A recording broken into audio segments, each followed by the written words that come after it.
أشهد أن محمدا رسول الله.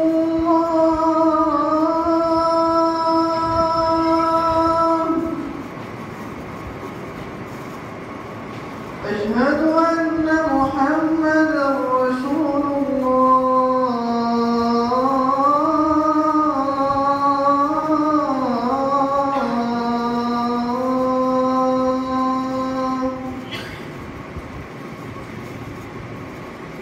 حي على الصلاة.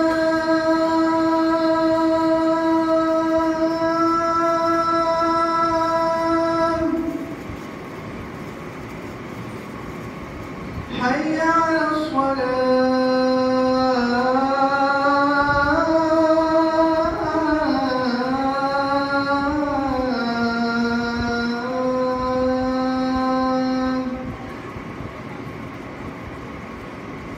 حي على الفلاح.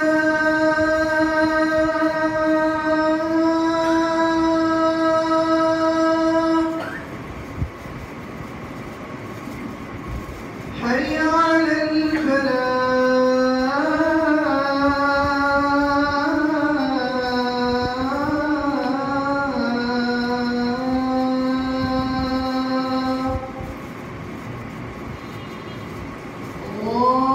الله أكبر الله أكبر. لا إله إلا الله.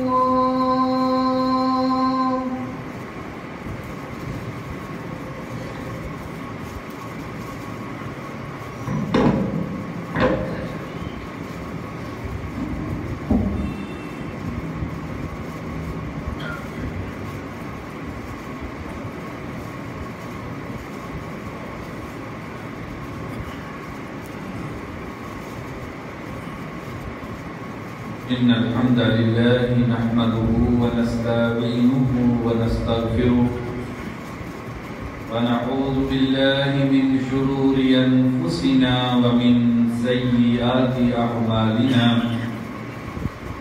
من يهده الله فلا مضل له ومن يضلل فلا هادي له.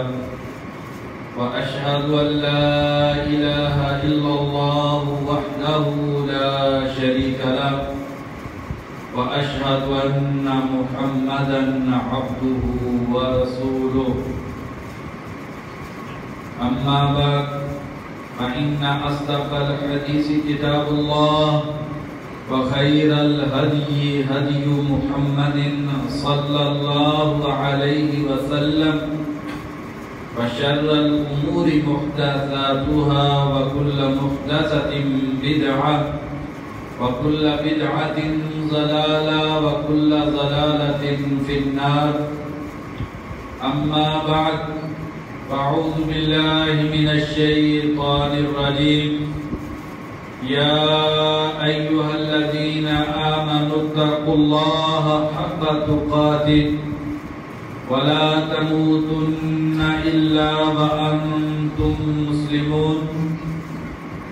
يا أيها الناس اتقوا ربكم الذي خلقكم من نفس واحدة وخلق منها زوجها وبث منهما رجالا كثيرا ونساء. واتقوا الله الذي تساءلون به والأرحام إن الله كان عليكم رقيبا. يا أيها الذين آمنوا اتقوا الله وقولوا قولا سديدا يصلح لكم أعمالكم ويغفر لكم ذنوبكم ومن يطع الله ورسوله فقد فاز فوزا عظيما. أما بعد فأعوذ بالله من الشيطان الرجيم. ولولا إذ دخلت جنتك قلت ما شاء الله لا قوة إلا بالله إن ترني أنا أقل منك مالا وولدا.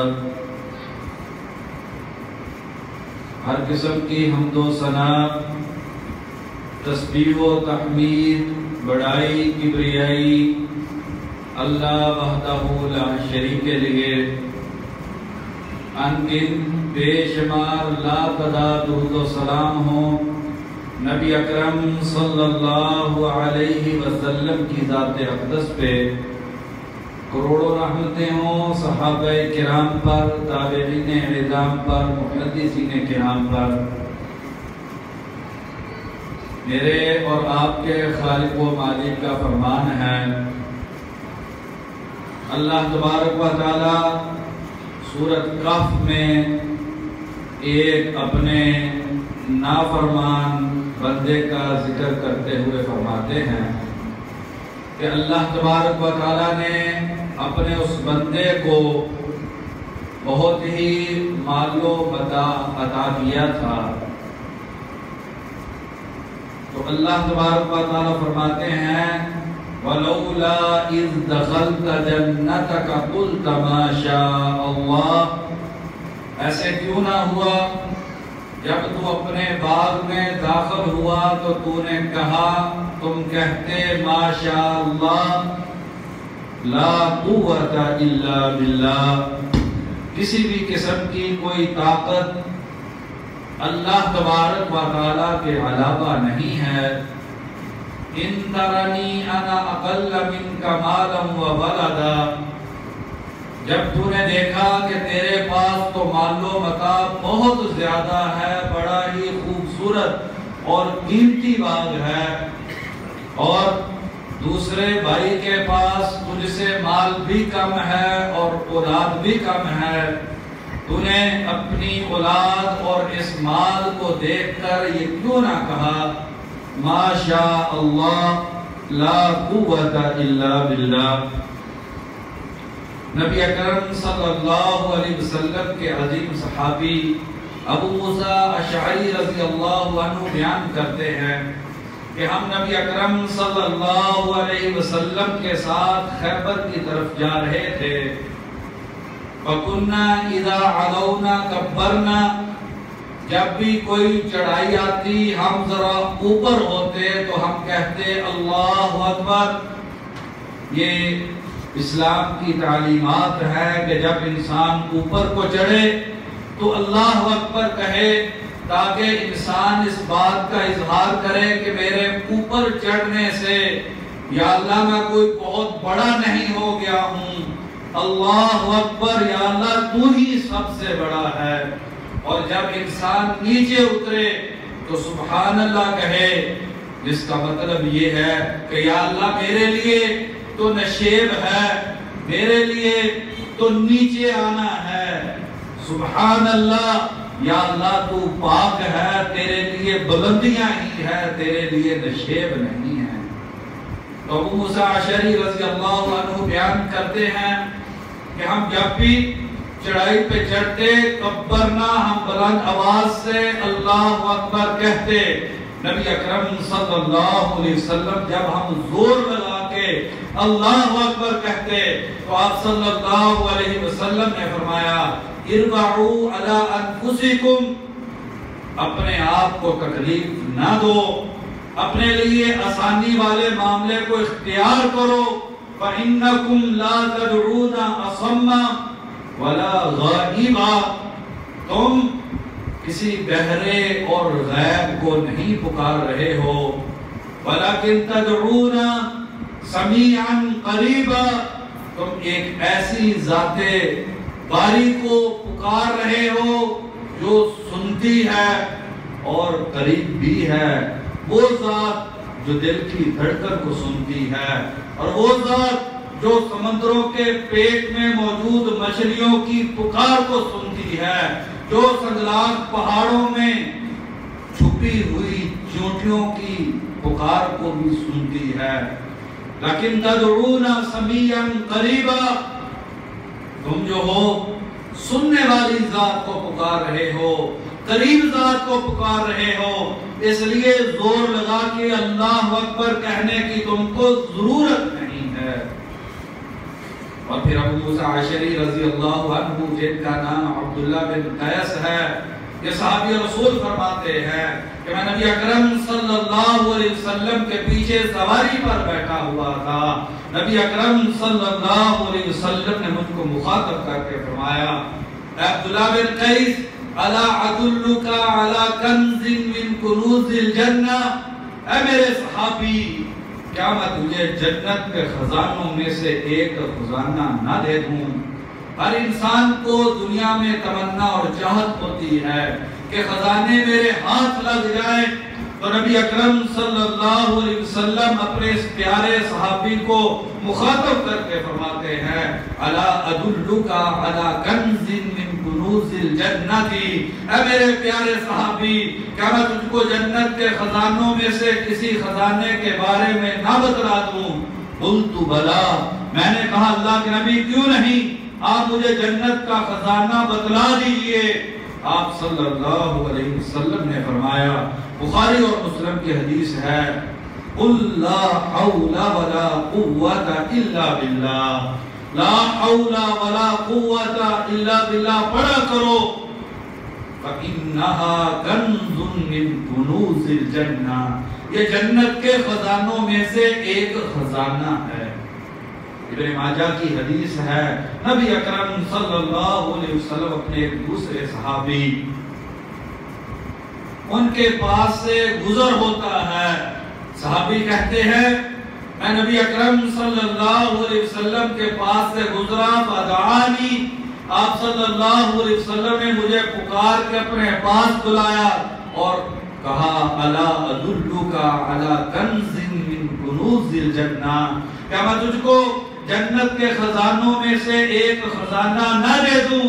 قلت بلا، میں نے کہا اللہ کے نبی جنت کا خزانہ مجھ کو دے دیجئے. آپ نے فرمایا لا حول ولا قوت الا باللہ فإنها کنز من کنوز الجنہ، لا حول ولا قوت الا باللہ. اس کو پڑھ لیا کرو، یہ جنت کے خزانوں میں سے ایک خزانہ. سیدنا ابو ذر رضی اللہ عنہ بیان کرتے ہیں، مسند احمد کی صحیح حدیث ہے کہ امرنی خلیلی بسبع، نبی اکرم صلی اللہ علیہ وسلم نے مجھے 7 چیزوں کا حکم دیا. امرنی بحب المساکین والدنوب منہم، مجھ کو نبی اکرم صلی اللہ علیہ وسلم نے حکم دیا کہ مسکین لوگوں سے محبت کرنا اور ان کی قربت کو اختیار کرنا، کیونکہ مسکینوں کی محبت اور قربت سے انسان انسانیت سے شناسا ہو جاتا ہے، انسان کو انسان کی قدر محسوس ہوتی ہے. مسکینوں کے ساتھ رہنے سے انسان کو اللہ تبارک و تعالیٰ کی نعمتوں کا شکر ادا کرنے کی توفیق ملتی ہے. اور جب انسان زیادہ مالدار لوگوں کے ساتھ بیٹھتا ہے تو پھر انسان کی طبیعت میں دنیا کی محبت آ جاتی ہے. بس اوقات جس کی وجہ سے انسان اللہ تبارک و تعالیٰ سے دور ہو جاتا ہے، تو سب سے پہلا حکم دیا امرنی بحب المساکین والدنوب منہم، مسکینوں سے محبت کرنا اور ان کے قریب رہنا. وَأَمَرَنِي أَنْ أَنْظُرَ إِلَى مَنْ هُوَ دُونِي وَلَا أَنْظُرَ إِلَى مَنْ هُوَ فَوْقَنِي، اور فرمایا جو دنیاوی نعمتوں میں تم سے نیچے ہوں ان کی طرف دیکھا کرنا، جو تم سے دنیاوی نعمتوں میں اوپر ہوں ان کو نہ دیکھنا. دوسری روایت میں نبی اکرم صلی اللہ علیہ وسلم نے فرمایا انظروا الى من هو اسفل منكم ولا تنظروا الى من هو فوقكم فهو اجدر الا تزدروا نعمت اللہ علیکم. مسلم شریف کی حدیث ہے، اپنے سے نیچے والوں کو دیکھا کرو، اپنے سے اوپر والوں کو نہ دیکھنا. فهو اجدر الا تزدروا نعمت اللہ علیکم، پھر تمہیں جو تم پر اللہ کی نعمتیں ہیں وہ حقیر نظر نہیں آئیں گی. جب اپنے سے نیچے کو دیکھو گے تو تم پر جو اللہ کی نعمتیں ہیں وہ تمہیں حقیر نظر نہیں آئیں گی. تم ان نعمتوں کو بڑا جان کے اللہ کا شکر ادا کیا کرو. اور تیسری چیز فرمائی وَأَمَرَنِي أَنْ أَصِلَ الرَّحِمَ وَإِنْ أَدْبَرَتْ، میں صلہ رحمی کروں، اپنے رشتہ داروں کے حقوق کو ادا کروں. وَإِنْ أَدْبَرَتْ، اگرچہ وہ رشتہ دار میرے ساتھ ظلم اور زیادتی کرے، وہ تیرا نقصان کرے، تیرے ساتھ ظلم کرے، تیرے حق کو مار جائے، تیرے ساتھ برا سلوک کرے، لیکن یہ جو رشتہ داری ہے یہ بہت بڑی نعمت ہے، یہ اللہ کا بہت بڑا احسان ہے، یہ جو خاندانی زندگی ہے یہ اللہ کی بہت بڑی نعمت ہے۔ ذرا ان سے پوچھئے جن کے سروں سے خاندانوں کا سایہ اٹھ گیا ہے، جنہیں خاندان میسر نہیں آئے ہیں، اس لیے بہن اور بھائی، چچا اور تایا، ماموں پھوپھی، یہ جو رشتے ہیں، نبی اکرم صلی اللہ علیہ وسلم نے اپنے صحابی کو حکم دیا وَأَمَرَنِي أَنْ أَصِلَ الرَّحِمَ وَإِنْ أَدْبَرَتْ، کہ میں صلہ رحمی کروں، اپنے عزیز و اقارب پہ خرچ کروں، ان کی غمی خوشی میں شریک ہو جاؤں، ان کی غلطیوں کو معاف کروں، ان کے لیے دل میں محبت رکھوں، وَإِنْ أَدْبَرَتْ، اگرچہ وہ ظلم اور زیادتی کریں۔ اور چوتھی چیز وَأَمَرَنِي أَلَّا أَسْأَلَ أَحَدًا شَيْئًا، مجھے حکم دیا کہ میں کسی سے ہاتھ پھیلا کے کوئی چیز نہ مانگوں۔ اسلام خودداری کا دین ہے کہ کسی سے کچھ نہ مانگنا۔ اور پانچویں چیز جو نبی اکرم صلی اللہ علیہ وسلم نے اپنے اس صحابی کو حکم دے کر فرمائی وَأَمَرَنِي أَنْ أَقُولَ الْحَقَّ وَلَوْ كَانَ مُرًّا، میں حق بات کروں چاہے وہ کتنی ہی کڑوی محسوس کیوں نہ ہو، اس سے کسی کو تکلیف ہو، تنہا ہو جائے انسان، لوگ ساتھ چھوڑ دیں، لیکن حق بات کو نہیں چھوڑنا۔ وَأَمَرَنِي أَنْ أَقُولَ الْحَقَّ وَلَوْ كَانَ مُرًّا، مجھے پانچویں چیز حکم دیا کہ میں حق بات کروں چاہے اس کی وجہ سے کچھ زندگی میں تنگی برداشت کرنا کیوں نہ پڑے۔ اور پھر نبی اکرم صلی اللہ علیہ وسلم نے چھٹا حکم دیا وَأَمَرَنِي أَلَّا أَخَافَ فِي اللَّهِ لَوْمَةَ لَائِمٍ، کہ میں اللہ کے بارے میں کسی کی ملامت کی پرواہ نہ کروں۔ یہ صوفی ہے، اسے معاشرے میں جینے کے سلیقے کا پتہ نہیں ہے، دیکھیے یہ کیسے رہتا ہے۔ وَأَمَرَنِي أَلَّا أَخَافَ فِي اللَّهِ لَوْمَةَ لَائِمٍ، مجھ کو نبی اکرم صلی اللہ علیہ وسلم نے حکم دیا کہ میں اللہ کے بارے میں کسی ملامت کرنے والے کی ملامت کا ڈر اور خوف نہ رکھوں۔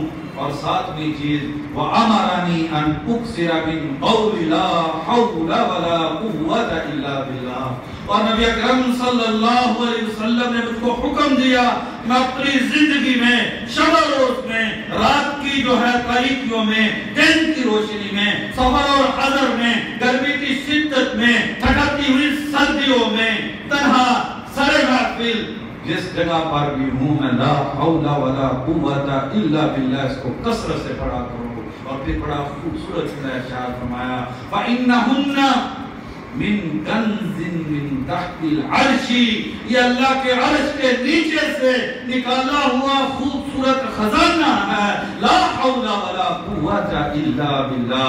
امام ابن القیم رحمہ اللہ شفاء العلیم میں فرماتے ہیں کہ جیسے خزانہ سب سے قیمتی اور عمدہ مال ہوتا ہے اور بہت سارا مال ہوتا ہے، خفی علی کثیر من الناس، اور اکثر لوگوں کو اس کا پتہ نہیں ہوتا ہے، جو مال انتہائی قیمتی ہو اور جو مال بہت زیادہ ہو، عمدہ اور نفیس ہو اور پوشیدہ ہو، لوگوں کو اس کا پتہ نہ ہو، اس کو خزانہ کہتے ہیں۔ تو یہ ایک ایسا ہی کلمہ ہے کہ جس میں اجر و ثواب انتہا درجے کا ہے اور ثواب بھی بہت ہی عمدہ ہے۔ اور فرمایا کہ یہ اکثر لوگوں کو اس کی قدر کا پتہ نہیں ہے، اس لیے نبی اکرم صلی اللہ علیہ وسلم نے اس کو خزانہ قرار دیا۔ بات کو آگے چلانے سے پہلے بھائیو اس کا معنی کیا ہے؟ جب ہم کہتے ہیں لا حول ولا قوت الا باللہ، اس کا معنی اور مفہوم کیا ہے؟ سیدنا عبداللہ بن عباس رضی اللہ عنہما فرماتے ہیں، امام سیوطی رحمہ اللہ نے اپنی تفسیر الدر المنصور میں سیدنا عبداللہ بن عباس رضی اللہ عنہما سے نقل کیا ہے کہ اس کا معنی یہ ہے لا حول بنا علی عمل بالطاعت الا باللہ، کہ یا اللہ نیکی نیکی کرنے کی طاقت جو ہے وہ تیرے بغیر ہمارے پاس نہیں ہے. وَلَا قُوَّةَ لَنَا عَلَىٰ تَرْكِ الْمَعْصِيَةِ إِلَّا بِاللَّهِ. اور یا اللہ گناہ سے بچنا، گناہ کو چھوڑنا، یا اللہ اس کی طاقت بھی ہم میں تیری توفیق کے بغیر ممکن نہیں. اور بھائیو یہ وہ عظیم کلمہ ہے دنیا کے اعتبار سے، دنیاوی فائدے اور منفعت کے اعتبار سے انسان کو دنیا میں کسی بھی قسم کا کوئی غم، ہم، پریشانی، مصیبت ہو، انسان بیمار ہو، بیماریوں نے جکڑ کے رکھا ہو، انسان مالی تنگدستی کا شکار ہو، گھروں میں پریشانیاں ہوں، دنیا کی کوئی بھی مصیبت اور پریشانی ہو، یہ کلمہ اس کا علاج ہے. سیدنا انس رضی اللہ عنہ بیان کرتے ہیں، ابو داؤد شریف کی حدیث ہے، نبی اکرم صلی اللہ علیہ وسلم نے زبان رسالت سے ارشاد فرمایا. اگر بھائیو آج ہم نے اس دعا کو اپنے دل میں نقش کر لیا اور اس کو ہم نے پڑھنا شروع کر دیا، اللہ کی قسم ہے اگر ایمان اور یقین سے ہم نے اس دعا کو اپنا لیا تو ہماری زندگی کی، گھر کی، دنیا کی ساری مصیبتیں اور پریشانیاں ختم ہو جائیں گی. سیدنا انس رضی اللہ عنہ بیان کرتے ہیں، نبی اکرم صلی اللہ علیہ وسلم نے فرمایا اذا خرج من بیتہ، جب انسان اپنے گھر سے نکلے، یہ گھر بڑی نعمت ہے، جب انسان گھر سے باہر قدم رکھے اور کہے بسم اللہ توکلت علی اللہ لا حول ولا قوت الا باللہ. یہ تین جملے ہیں چھوٹے سے، بسم اللہ توکلت علی اللہ لا حول ولا قوت الا باللہ. یا اللہ گھر سے نکلا ہوں، تیرا نام لے کے نکلا ہوں، تیرا نام بڑا برکت ہے، یا اللہ یہ گھر سے نکلنا تیرے نام سے ہے، اس کو یا اللہ برکت کا باعث بنا دے. توکلت علی اللہ، یا اللہ نہ تو اپنی طاقت پر گھمنڈ ہے، نہ یا اللہ اپنی دولت جو ہے اس پر اعتماد ہے، نہ ہی رشتوں کا آسرا ہے. توکلت علی اللہ، یا اللہ تیری ذات پہ توکل ہے. لا حول ولا قوت الا باللہ، یا اللہ نہ نیکی تیری توفیق سے کی جا سکتی ہے، نہ گناہوں سے تیری توفیق کے بغیر بچا جا سکتا ہے. تو نبی اکرم صلی اللہ علیہ وسلم نے فرمایا، ابو داؤد شریف کی حدیث ہے، جب انسان یہ تین جملے اپنی زبان سے ادا کرتا ہے فَيُقَالُ لَهُ، اس کو کہا جاتا ہے قَدْ كُفِيتَ وَهُدِيتَ وَوُقِيتَ، جا میرے بندے جدھر جانا ہے چلا جا. قد کفیتا، تیری ساری پریشانیاں، تیری زندگی کے سارے غم، تیری زندگی کی ساری تنگ دستیاں، تیری دنیا کی ساری پریشانیاں، قد کفیتا، اللہ تیرے لیے کافی ہو گیا ہے اور اب تجھے کسی قسم کی کوئی پریشانی لاحق نہیں ہو سکتی. وَهُدِيتَ، اور تو ہدایت سے سرفراز کر دیا گیا ہے، تجھ کو ہدایت نصیب ہو گئی ہے، اب تجھے کوئی گمراہ نہیں کر سکتا. وَوُقِيتَ، اور تجھے محفوظ کر دیا گیا ہے، تیرا کوئی نقصان نہیں کر سکتا. اور آگے نبی اکرم صلی اللہ علیہ وسلم نے اسی حدیث میں بڑا پیارا جملہ ارشاد فرمایا کہ جب انسان یہ دعا پڑھتا ہے، انسان کے ساتھ جو شیطان ہے جیسے انسان کو گمراہ کرنا ہوتا ہے وہ انسان سے دور ہٹ کے کھڑا ہو جاتا ہے، دوسرا شیطان اس کے پاس آتا ہے اور آ کے اس کو کہتا ہے اس انسان کو گمراہ کرنے کی تیری ذمہ داری تھی، وہ تو جا رہا ہے اور تو اس سے ہٹ کے ایک سائڈ پہ کھڑا ہو گیا ہے. ابو داؤد شریف کی حدیث ہے، وہ شیطان دوسرے شیطان کو کہتا ہے فَكَيْفَ بِرَجُلٍ قَدْ كُفِيَ وَهُدِيَ وَبُقِيَ، میں اس انسان کو کیسے پریشان کر سکتا ہوں، میں اس انسان کو کیسے گمراہ کر سکتا ہوں، میں اس انسان کا کیسے نقصان کر سکتا ہوں جس کے لیے اللہ کافی ہو گیا ہے، جس کی ہدایت کی ضمانت اللہ تبارک و تعالیٰ نے دی ہے اور جس کو اللہ تبارک و تعالیٰ نے اپنی حفاظت میں کر لیا ہے، میں اس کا نقصان کیسے کر سکتا ہوں. بھائیو یہ معمولی کلمات نہیں ہیں. زندگی میں جب بھی غم آئے، ہم آئے، پریشانی آئے، امام ابن القیم رحمہ اللہ زاد المعاد میں فرماتے ہیں کہ یہ دعا الہمی والغمی والحزنی، یہ دکھوں کا مداوا ہے، یہ پریشانیوں کا علاج ہے۔ اور فرمایا کہ اس دعا سے من قرد شیطانی، شیطان انسان سے دور بھاگ جاتا ہے، شیطان انسان کے قریب نہیں آ سکتا۔ بس یقین کی ضرورت ہے، اللہ کی ذات پر اعتماد کرنے کی ضرورت ہے۔ بڑا عظیم کلمہ ہے، زندگی کے ہر غم اور پریشانی کا اس کلمے میں علاج ہے۔ عبادہ رضی اللہ عنہ بیان کرتے ہیں، بخاری شریف کی حدیث ہے، من تعار من اللیل، جس انسان کی گھبراہٹ کے ساتھ رات کو آنکھ کھل گئی، سویا تھا کسی پریشانی کی وجہ سے، پورے خواب کی وجہ سے، کسی بھی وجہ سے اس کی آنکھ کھل گئی اور اس نے یہ دعا پڑھی، لا الہ الا اللہ وحدہ لا شریک لہ، لہ الملک ولہ الحمد وہو علی کل شیء قدیر، والحمد للہ وسبحان اللہ ولا الہ الا اللہ واللہ اکبر ولا حول ولا قوة الا باللہ۔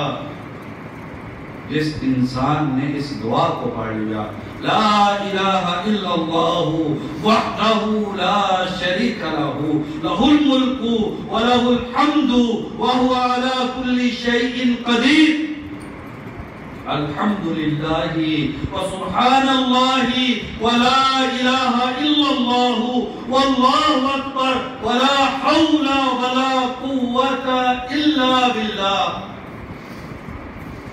تو فرمایا کہ یہ جو کلمہ ہے لا حول ولا قوة الا باللہ فإنہ باب من ابواب الجنہ، یہ جو لا حول ولا قوة الا باللہ ہے، یہ جنت کے دروازوں میں سے ایک دروازہ ہے جس سے گزر کے انسان جنت میں چلا جائے۔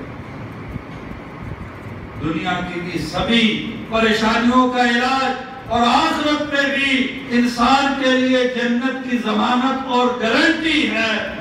فرمایا کہ یہ جو ہے یہ جنت کے دروازوں میں سے ایک دروازہ ہے۔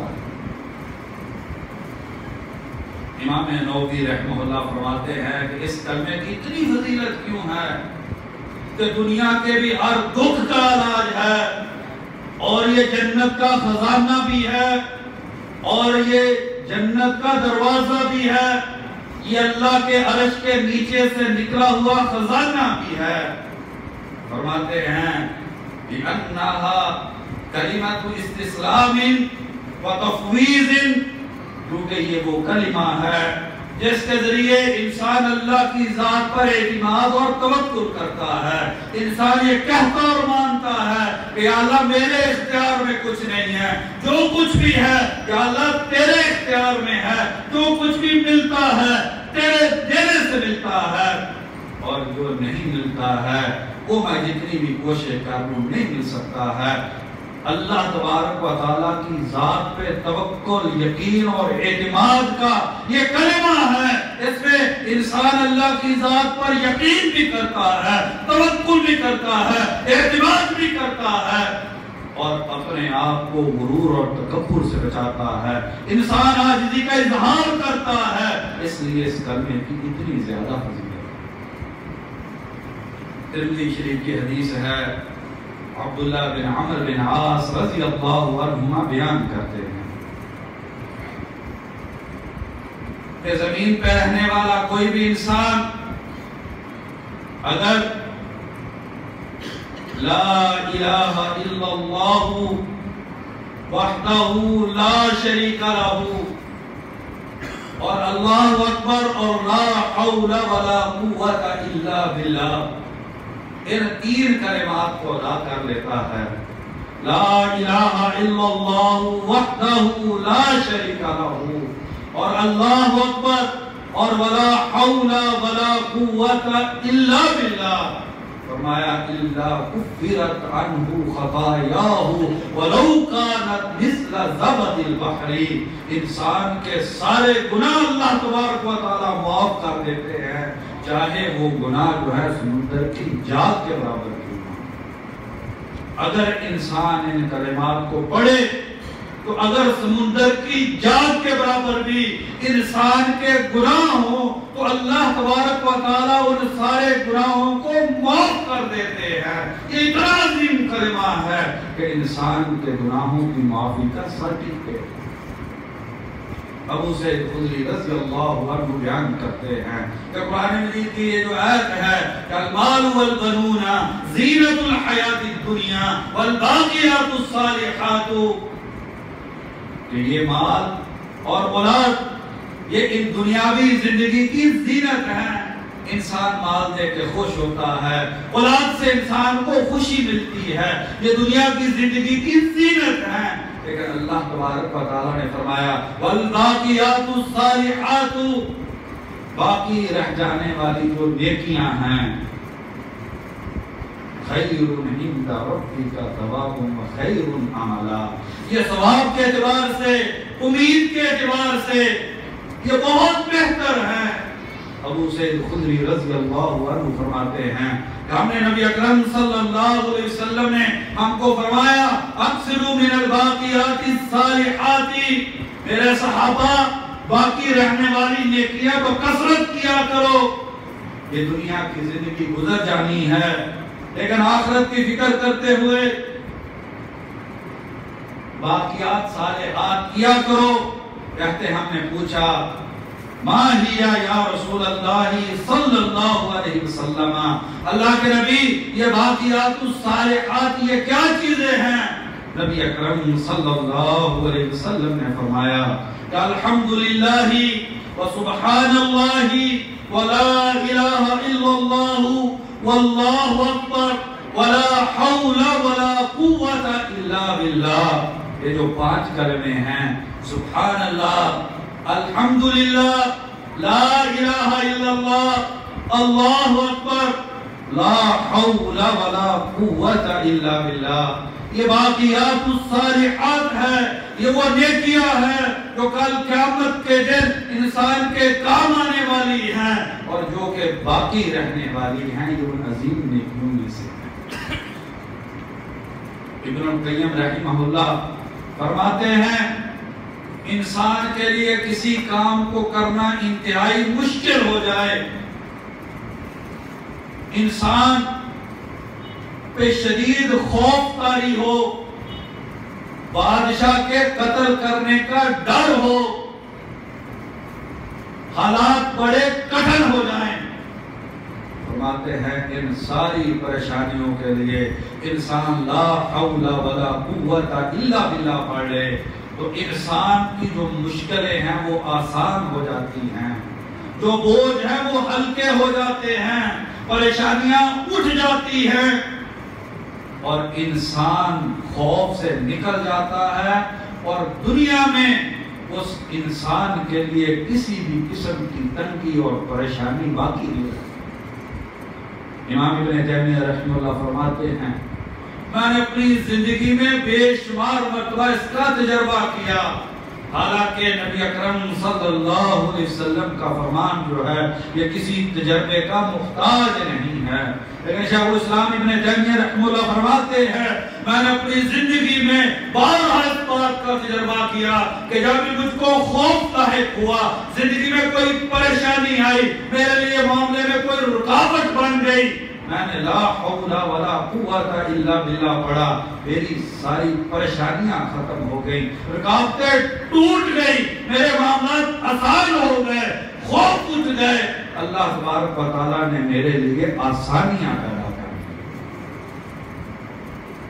یہ بھائیو کوئی معمولی کلمہ نہیں ہے، بڑا عظیم کلمہ ہے. اس کلمے کو انسان کو کثرت کے ساتھ اس کلمے کو پڑھنا چاہیے. قیس بن سعد بن عبادہ رضی اللہ عنہ مسند احمد کی حدیث ہے، کہتے ہیں کہ میرے والد نے مجھے ہاتھ سے پکڑا اور نبی اکرم صلی اللہ علیہ وسلم کی بارگاہ میں لے گئے اور کہا اللہ کے نبی میرے اس بیٹے کو اپنی خدمت کے لیے قبول کر لیجیے. کتنا عظیم وہ باپ ہوگا کہ جس کا بیٹا نبی صلی اللہ علیہ وسلم کی خدمت کرتا ہوگا، اور کتنا وہ عظیم بیٹا ہوگا، کتنی بڑی سعادت ہے کہ جسے نبی اکرم صلی اللہ علیہ وسلم کی خدمت کا شرف حاصل ہوا ہو۔ تو جب اس صحابی نے نبی صلی اللہ علیہ وسلم کی خدمت شروع کی، اور انسان کے جب کوئی خدمت کرتا ہے تو وہ انسان کی نگاہ میں عزیز ہو جاتا ہے، اور انسان چاہتا ہے کہ میں جو ہے اس کے ساتھ کسی قسم کی اچھائی کروں۔ ان کی خدمت کو دیکھ کے نبی اکرم صلی اللہ علیہ وسلم نے اپنے صحابی کو دیکھا کہ یہ 2 رکعت نماز پڑھ رہے ہیں، نماز پڑھ کے فارغ ہوئے تھے۔ نبی اکرم صلی اللہ علیہ وسلم نے اپنے صحابی کو متوجہ کر کے فرمایا، الا ادلک علی باب من ابواب الجنہ، اے میرے صحابی، کہ میں تجھ کو بتلاؤں نا کہ جنت کے دروازوں میں سے ایک دروازہ تجھے عطا نہ کر دوں، جس دروازے سے گزر کے تو جنت میں چلا جائے؟ میں نے کہا قلت بلا، اللہ کے نبی کیوں نہیں، میری زندگی کا مقصد ہی یہی ہے کہ میں جنت میں چلا جاؤں، آپ مجھے جنت کا دروازہ عطا کر دیجئے۔ آپ نے فرمایا قل لا حول ولا قوت الا باللہ۔ مسلم احمد کی حدیث ہے، آپ صلی اللہ علیہ وسلم نے فرمایا کہ لا حول ولا قوت الا باللہ، اس کو پڑھا کرو، یہ جنت کے دروازوں میں سے ایک دروازہ۔ بھائیو، ہم کو بھی چاہیے کہ ہم کثرت کے ساتھ اس کلمے کا ذکر کیا کریں۔ ہماری زبان جو ہے اس کلمے کے ذکر سے تر رہنی چاہیے۔ ایک صحابی نبی اکرم صلی اللہ علیہ وسلم کے دربار میں آ کے کہتے ہیں، اللہ کے نبی، دین کے کام جو ہیں یہ بہت سارے ہیں، ساری عبادتیں کرنا میرے لیے مشکل ہے، کوئی ایک عبادت بتلا دیجئے، میں اس کو کروں اور کامیاب ہو جاؤں۔ فرمایا لا یزال لسانک رطبا من ذکر اللہ، تیری زبان جو ہے وہ ہمیشہ اللہ کے ذکر سے تر رہنی چاہیے۔ بھائیو، تجربہ کر کے دیکھ لیں، ہم لا حول ولا قوت الا باللہ کا ذکر بکثرت شروع کر دیں، بیماری ختم ہو جائے گی، پریشانیاں ٹوٹ جائیں گی، اور اللہ کی عبادت کرنا ہمارے لیے آسان ہو جائے گا۔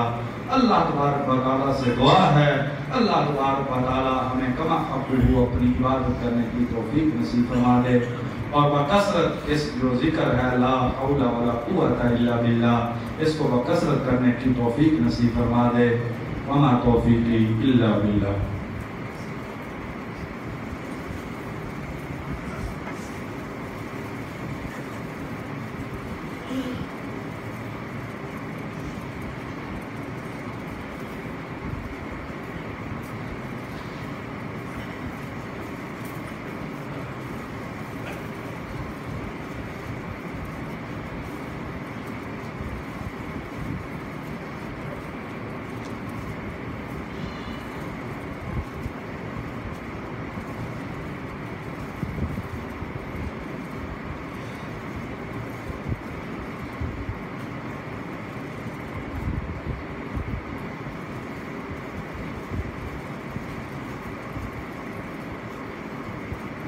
إن الحمد لله نحمده ونستعينه ونستغفره والصلاة والسلام على رسول الله أما بعد۔ امام بہقی رحمہ اللہ نے دلائل النبوہ میں، اور امام ابن القیم رحمہ اللہ نے الوابل الصیب میں بڑا ہی عجیب واقعہ ذکر کیا ہے اس کلمے لا حول ولا قوت الا باللہ کے حوالے سے۔ فرماتے ہیں کہ حبیب مسلمہ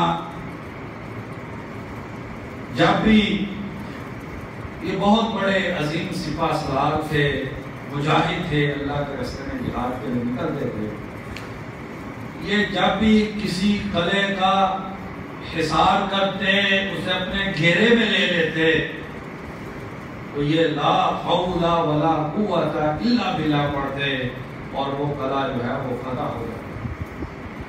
ذکر کرتے ہیں کہ ایک مرتبہ رومیوں کا بہت ہی مضبوط قلعہ تھا، اس کے بارے میں یہ گمان تھا کہ اس کو فتح نہیں کیا جا سکتا، لیکن اللہ کے اس بندے نے جب لا حول ولا قوت الا باللہ پڑھا تو رومیوں کا وہ جو مضبوط قلعہ تھا وہ فتح ہو گیا. اور اس سے آگے بڑی عجیب بات لکھتے ہیں, کہتے ہیں کہ ایک مرتبہ مسلمان ایک قلعے کو فتح کرنا چاہتے تھے, بڑا ہی مضبوط دیواروں والا تھا, فتح بھی ہو رہا تھا. مسلمانوں نے ایک دن زور کے ساتھ لا حول ولا قوت الا باللہ اور اللہ اکبر ان دونوں کلموں کو کثرت کے ساتھ اونچی آواز سے پڑھنا شروع کر دیا. ان سادہ الحسن, پھر پتھر نہیں برسانے پڑے, قلعے کی جو دیواریں تھی خود بخود جو ہے وہ پھٹ گئی. اس کلمے میں اللہ تبارک و تعالیٰ پر جو اعتماد ہے اس کی وجہ سے اس کلمے میں بہت طاقت ہے. ہمیں اس کلمے کو اپنی زندگی کا حصہ بنانا چاہیے. آخری حدیث سنا کے بات کو ختم کرتے ہیں. سعد رضی اللہ عنہ بیان کرتے ہیں کہ نبی اکرم صلی اللہ علیہ وسلم تشریف فرما ہے. ایک دیہاتی آتا ہے اور آگے کہتا ہے علمنی کلاما اقولہ, اللہ کے نبی کوئی وظیفہ بتلا دیجئے جس کو میں کہوں. ہم بھی کہتے ہیں کہ ہمیں کوئی وظیفہ بتلا دیجئے, میں بڑا پریشان ہوں, پریشانی کے لیے کوئی وظیفہ اور ورد بتلا دیجئے. علمنی کلاما اقولہ, اللہ کے نبی کچھ بتلا دیجئے جس کو میں پڑھوں. فرمایا کہ پڑھا کر لا الہ الا اللہ وحدہ لا شریک لہ لہ الملک ولہ الحمد وہو علی کل شیء قدیر, اللہ اکبر کبیرا والحمد للہ کثیرا وسبحان اللہ رب العالمین ولا حول ولا قوت الا باللہ العزیز الحکیم. مسلم شریف کی حدیث ہے.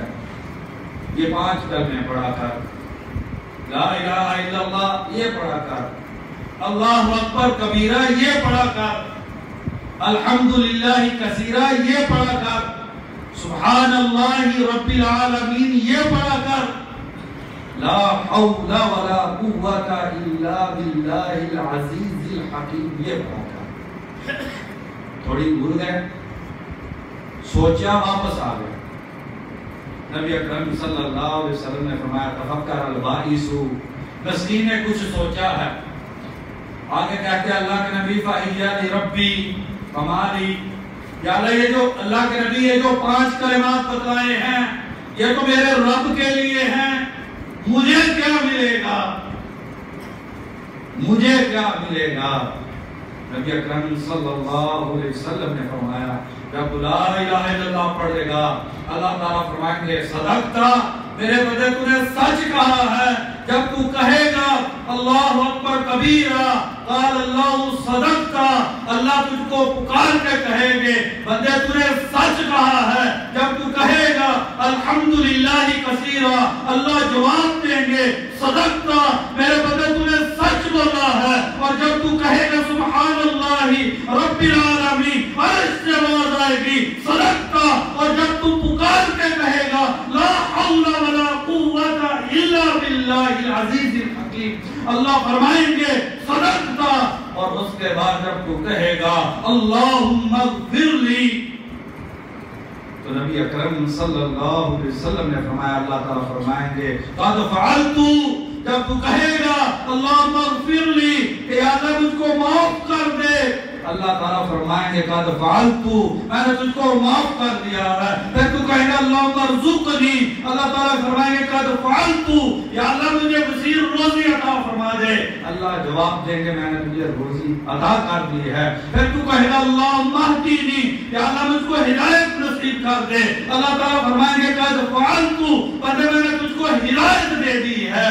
اور تو کہے گا کہ یا اللہ میری پریشانیاں دور کر دے, اللہ تعالیٰ فرمائیں گے قد فعلتو, میں نے تیری ساری پریشانیاں جو ہے وہ دور کر دی. اور فرمایا دوسری حدیث میں نبی اکرم صلی اللہ علیہ وسلم نے کہ انسان جب ان کلمات کو پڑھ کے دعا کرے اللہم اغفر لی او دعا استجیب لہو, ان کلمات کو پڑھنے کے بعد اگر انسان دعا کرے اللہ انسان کی دعا کو قبول کر لیتے ہیں وَإِن تَوَضَّأَ فَصَلَّى قُبِلَتْ صَلَاتُهُ اور اگر وضو کر کے مسلم شریف کی حدیث ہے اگر وضو کر کے نماز ادا کر لے اللہ اس نماز کو شرف قبولیت سے نواز دیتے ہیں۔ بھائیو یہ کلمہ بڑا عظیم ہے، اس کو اپنی زندگی کا حصہ بنانا چاہیے، اپنی زبان کا ورد بنانا چاہیے۔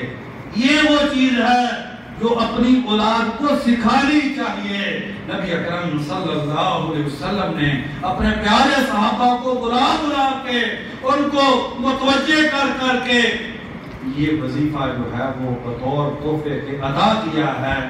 مجھ کو رات کو بھی چاہیے کہ ہم کثرت کے ساتھ اس وظیفے کا ذکر کریں تو انشاءاللہ ساری ضرورتیں پوری ہوں گی، سارے غم ختم ہوں گے، ساری پریشانیاں ختم ہو جائیں گی اور آخرت میں انشاءاللہ جنت الفردوس میں چلے جائیں گے۔ اللہ تبارک و تعالیٰ سے دعا ہے کہ اللہ تبارک و تعالیٰ ہمیں حقیقی معنی میں اپنی ذات پر توکل اور یقین کرنے کی توفیق نصیب فرما دے۔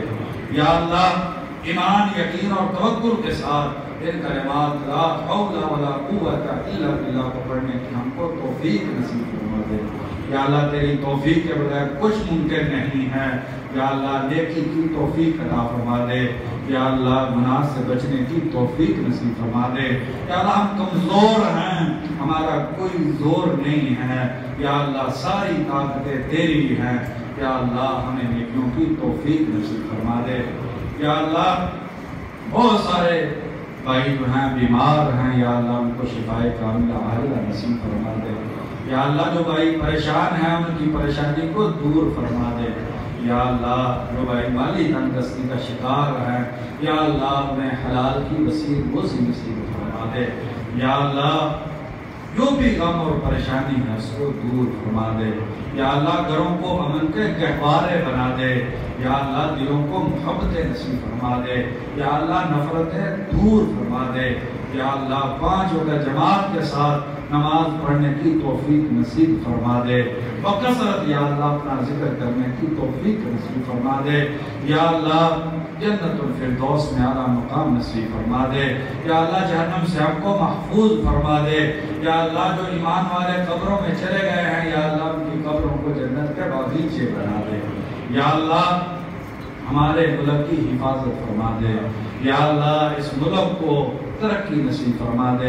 یا اللہ امن و سکون کا اس ملک کو گہوارہ بنا دے۔ یا اللہ اس ملک میں دین اسلام کو نافذ کرنے کی ہم کو توفیق نصیب فرما دے۔ یا اللہ جن کی اولاد ہے اولاد کو نیک اور صالح بنا دے۔ یا اللہ جو بے اولاد ہے نیک اور صالح اولاد نصیب فرما دے۔ یا اللہ اپنی عبادت کرنے کی ہم کو توفیق نصیب فرما دے۔ یا اللہ مسجد کی محبت عطا فرما دے۔ یا اللہ قرآن کو شوق سے پڑھنے کی توفیق نصیب فرما دے۔ یا اللہ نبی اکرم صلی اللہ علیہ وسلم کی سنت کے مطابق زندگی گزارنے کی توفیق نصیب فرما دے۔ یا اللہ ہمیں حقیقی معنی میں مسلمان بننے کی توفیق نصیب فرما دے۔ یا اللہ جو خیر مانگی ہے وہ بھی عطا فرما دے، جو نہیں مانگ سکے تیرے نبی نے مانگی ہے وہ بھی عطا فرما دے۔ یا اللہ جس شاہ سے پناہ مانگی ہے اسے محفوظ فرما دے، اور یا اللہ جس سے پناہ نہیں مانگ سکے تیرے نبی نے مانگی اسے بھی ہم کو محفوظ فرما دے۔ سبحان ربک رب العزت عما یصفون وسلام علی المرسلین والحمد للہ رب العالمین۔